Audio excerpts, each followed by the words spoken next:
What is going on, Colts Nation? He is Jamal, and I'm Eric, your co-host of the Colts Cast. Yo. Chris Ballard has done the unthinkable. I know Jamal is jumping in his boots right now. Oh, I'm jumping. All right. Said nobody ever. He made moves on the first day of free agency. I mean, Jamal, this is unheard of. I got to give him a round of applause. Like, this is something we've never seen this before. So I'm happy. I mean, a little bit because of the names, and we'll talk about it. But I mean, we have to sound the alarms, ladies and gentlemen. Everyone thought he was going to sit on his ass. Did not happen. All it took was a fire to be lit under for the guy to spend some money. Bet he's reading social media. You know he does. He's got to see the criticism. He even said, I think in his last presser, like, he doesn't need veterans. He doesn't think he needs veterans. He likes his guys, blah, blah, blah. And here we are. So as of 8:16 p.m. Eastern, the Indianapolis Colts have made two huge signings. Former Vikings safety Camryn Bynum for 4 years, $60 million. And former 49ers cornerback Charvarius Ward for 3 years, $60 million. Along with those two splash signings, we got Braden Smith with a restructured contract. Ashton Doolin is returning. Now, we did have some people leave, so this was bound to happen. Dio Dangbo is signed with the Chicago Bears. Ryan Kelly is signed with the Minnesota Vikings. So a lot to unpack here, Jamal. Where would you like to start? Because I know, like I said at the beginning of the pod, you're ecstatic right now. Yeah, I'm excited. I am happy that we have some new faces in the building, some players who I don't know can possibly stand the test of time for us. Talking about a Cam Bynum who has not missed a snap for the Vikings since he's been there. I believe some man's been on his 1-2s, and we know the best ability is availability, which the Colts have not had a lot of recently. So a great thing to see someone like him come in the room. I'm excited for what this is going to bring, and I'm excited for some celebrations because we know what Bynum does when it comes to celebrating. So that'll be something fun and exciting. Life is a movie, right? Life's a movie. Yeah, that's his favorite quote. Yeah, he's gonna add that vibrant energy to this team. for sure. I got them awesome celebrations coming. Above average safety play. I love the signing. I know he's $15 million per year. That's a good bit for Ballard to spend on the safety position. So again, this is what we predicted. We said Ballard has to swing for the fences, and he's doing it right now and addressing the secondary. So of course this could backfire on him, although he might not be here when and if that does. But I like the signing. I mean, like you said, guy's durable. So hopefully he doesn't have an injury-riddled season. History has shown he can, no injuries in the last three years. But again, I think Ballard's looking out for Ballard here. 100%. Y'all are dead ass crazy. You think Ballard gives any shits about what y'all are typing on Twitter? He don't care about any of y'all. My man cares about getting a check and securing his job, and that's what he's working to do. He has one goal in mind: to secure his job, secure his livelihood. That's exactly what he's doing. So, I guess shout out to him for spending some money today. We've been waiting on it. I'm glad to see he was able to finally do it. So. That's what I got. Now I know that. No, go ahead. Going back on Bynum, I mean, I'm guessing Julian Blackmon's gone, right? Yeah, I would think so. You think so? Yeah, he's probably talking to other teams. Yeah, I think Blackmon's gone. I think the idea of taking the safety in the first round is probably gone. Although I won't rule it out. We know Anarumo likes to run 3 safeties a lot, so we could easily see like a Nick Imiwori, Malachi Starks get taken, and Anarumo just makes use of all 3 safeties. Very well could happen, although I feel like as a position of need, I think that's gone down on the priority list. But I think Blackmon's gone. But yeah, this guy, I mean, 10 pass deflections, 3 interceptions last season for Bynum in that aggressive defense. So, he's played in a way more aggressive defense than that Gus Bradley thing we had last year. Soft zone. But yeah, go ahead, Jamal. Oh no. Yeah, we'll keep it light with that. Let's keep rolling with what we got, man. I'm glad, like I said, I'm glad to see we got a new face in the building. I'm excited for it. I think a lot of the players are excited for it. I've seen some of them posting some stuff too, so they're ready to get. I'm sure that hypes everybody up in that locker room. Maybe not so much people whose position could be at jeopardy now. We ain't worried about that. We ain't worried about that. Hey, y'all should have stepped it up. That's all I'm saying. It's true. No, but Bynum might be just replacing somebody who's not getting re-signed. Now this next guy, Charvarius Ward, 3 years worth $60 million. Yeah, he's starting.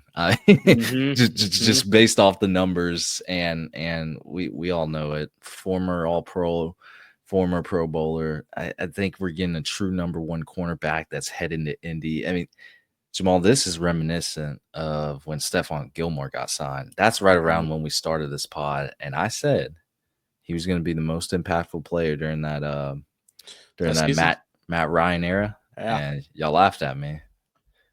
Y'all gave me the middle finger. Y'all laughed. But I thought Gilmore was he's just that good, and we got him at a pretty good deal.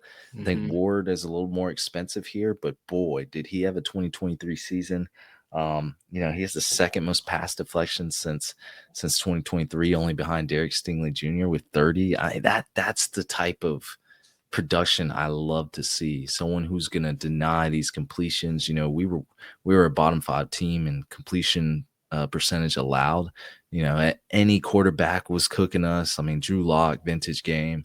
I always go back to Drew Lock, but there's plenty of other quarterbacks that just had crazy performances against us. For sure. But yeah, Jamal, you're getting this guy that it's a proven history of playing outside corner. I think the stability this team needs in the cornerback group. I'm hoping, he has a good start here coming from the Bay Area and what he's gone through. Really hope that grieving process is better here in Indy, because I couldn't imagine going through that. But, didn't have the best season in 2024, and I can only assume he just wasn't all the way there with football. Oh, for sure, without question. And kind of still speaking on him, this brings up a question, because you said this brings up that true number one for us. So at this point, are we saying that maybe we see Juju take a step back and Juju won't be Juju's not going to be healthy. I mean, let's be honest here. Oh man, I just want to see what you're going to say. No, I know. No, I'm 100% with you. I think Jalen Jones might start on the other side. Now Juju Juju hasn't been there for us. You talked about availability is the best ability. I mean, you can't rely on him, and I was hoping this position would absolutely be addressed in some form or fashion this year. We couldn't do what we did last year, and I think Chris Ballard realized that. I don't know if it just took the fire under his seat or he actually saw deficiencies there, but it's not in the draft now. I mean, we could still draft a corner, but sure. I don't think it's going to be a day one corner. But yeah, it'll probably be Jones and Brent's battling it out until Brent gets hurt. Jeez, but you're not wrong. That's a very fair thing to say. By the way, guys, if y'all hadn't hit that like and subscribe button, go ahead and pop that for us. Drop a comment below. Let us know how you're feeling about these couple signings we had here today. Maybe somebody else we want to see here, or kind of look into the draft to see how does this rearrange everybody's draft boards, because it could have rearranged it a lot. It may not affect it too much. Let's see what happens with that. But Eric, I think we have to talk about too, of course, a couple of players that we did lose as well. Ryan Kelly I think a 2-year deal to the Minnesota Vikings. Bortolini, is your time, step up to the plate. Yeah, I think some of the writing's kind of on the wall for us here at the end of last season, during some of the end of season conferences, or even the last game conference, I believe, at Ryan Kelly. He mentioned, if this is my last game here, yada, yada, yada. So I'm sure he all saw that on the wall. And he did his thing while he was here, especially for the first half of his career. Of course, we saw some regression and stuff. Life obstacles coming in the wake for him, but hoping for the best for him in his endeavors in Minnesota. And then Dio, we talked about Dio. I mentioned this for sure, said, I don't care Dio, I hoped he was cut from our squad because he only produced 3 sacks in a contract year, and that's not something we want to see. The Bears overpaid him. I'm not going to sit here and go down that rabbit hole too much because some people will say that we overpaid some of our players today, but neither here nor there. Dio, best of luck in his career for him, but I am not upset that he is gone because that definitely helped clear up some moolah for us. Yeah, I mean, dang, I like Dio. I like him too as a person. I don't think he got, he wasn't getting significant play time. Sure. So he's not like, the every down kind of lineman coming in. So I could see why his sacks weren't crazy high, but guy runs with a high motor. Absolutely. I'll miss Dio, but happy the Bears got him. Bears gave him a bag. I mean, it's hard to turn down. So we'll see. Bears took Yannick Ngakoue from us, and we were okay with that.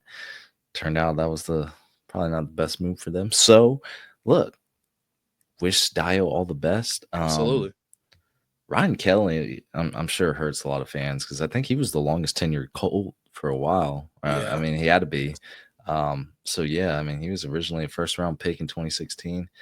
I hate losing him, but it's hard, the injury history, the age. He's getting up there. He's hit that point where it's like, man, I mean, you got Bortolini. He played pretty well.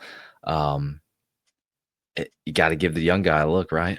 Absolutely. Yeah. Got to go young when you have to. And I think it was just right time, right place for Ryan Kelly to find a new home. Wish him all the best. Absolutely.